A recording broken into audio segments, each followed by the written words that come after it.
Joining us now, former Arkansas Governor Mike Huckabee and Harvard Law Professor Alan Dershowitz. Professor Dershowitz, I'm sorry, no other way to put it, but to me, this is a very clear, if you have any sense of a moral compass or moral clarity, there's no ambiguity here, Professor. This is repulsive, virulent anti-Semitism. It is being allowed in the halls of Congress, on college universities, and Joe Biden is pressuring the victim of terrorism that they lay down their arms, not standing with Israel against the radicals that want to destroy them. I completely agree with you 100%. It was absolutely outrageous for President Biden to create a moral equivalent, the same kind of moral equivalence he complained about in Charlottesville, between anti-Semitic protests, which he condemns, and then he says, I also condemn those who don't understand what's going on with the Palestinians. What an outrageous moral comparison.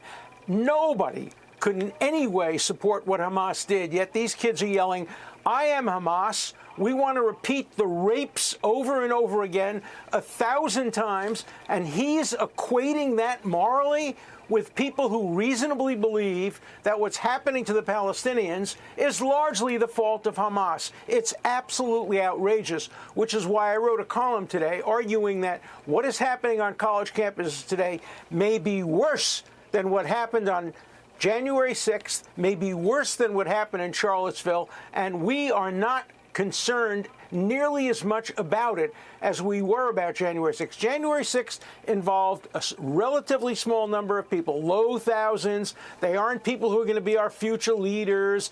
Charlottesville didn't involve our future leaders. What's going on college campuses today, we are Hamas, means our future leaders, the people who will be in the editorial rooms of the New York Times, on CNN, in Goldman Sachs, in law firms, running for Congress. That's why it's more dangerous what's going on today.